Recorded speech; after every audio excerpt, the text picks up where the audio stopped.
తొలిసారి పార్లమెంటు సభ్యురాలిగా బాధ్యతలు చేపట్టిన వెంటనే తనదైన స్టైల్లో రాజకీయం షురూ చేశారు ప్రియాంక గాంధీ. కేంద్ర హోంశాఖ మంత్రి అమిత్ షాను కలిసి వయనాడు వరద బాధితులను ఆదుకోవాలని కోరారు. సోదరుడు రాహుల్ గాంధీతో పోలిస్తే ఆమె రూటే సపరేట్ అని నిరూపించుకుంటున్నారు. వయనాడు నుంచి ఎంపీగా గెలిచిన తర్వాత ప్రియాంక గాంధీ రాజకీయాల్లో మరింత యాక్టివ్గా అయ్యారు. కాంగ్రెస్ పార్టీ టార్చ్ బ్యారర్గా ఆమె దూసుకెళ్తున్నారు. సోదరుడు రాహుల్ గాంధీతో పోటీ పడి పార్టీ కార్యక్రమాలను పరుగులు పెట్టిస్తున్నారు. వాస్తవానికి వయనాడు నుంచి గెలిచినప్పటికీ ప్రియాంక దృష్టి అంతా ఉత్తరప్రదేశ్ పైనే ఉంది. ఎందుకంటే కేంద్రంలో ఏ పార్టీ అధికారంలోకి రావాలన్నా ఉత్తరప్రదేశ్ కీలకమైన విషయమని అందరికీ తెలిసిందే. గత లోక్సభ ఎన్నికల్లో సమాజ్వాదీ పార్టీ పొత్తుతో కాంగ్రెస్ 6 సీట్లను గెలుచుకుంది.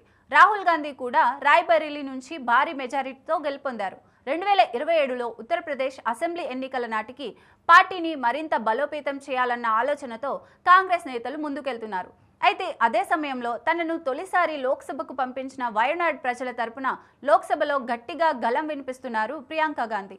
వరదలతో తల్లడిల్లిన వయనాడ్ ప్రజలను కేంద్రం ఆదుకోవాలని ప్రియాంక పదే పదే డిమాండ్ చేస్తున్నారు.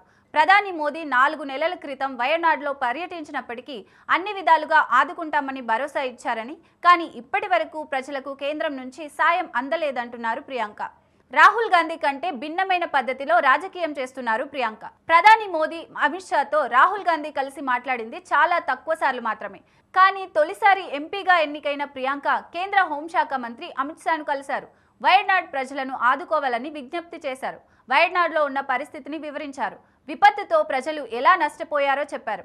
అక్కడ నదుల దిశనే మారిపోయింది. పర్వత ప్రాంతాలు కొట్టుకుపోయాయి. చాలా దూరం వరకు నష్టం జరిగింది. ప్రజలకు మద్దతు లభించడం లేదు. కేంద్రం నుంచి మద్దతు లేకపోతే వాళ్ళు తీవ్రంగా నష్టపోతారంటూ అమిత్ షా దృష్టికి తీసుకొచ్చారు ప్రియాంక. రాజకీయాలను పక్కన పెట్టి మానవతా దృక్పథంతో వయనాడ్ ప్రజలను కేంద్రం ఆదుకోవాలని విజ్ఞప్తి చేశారు.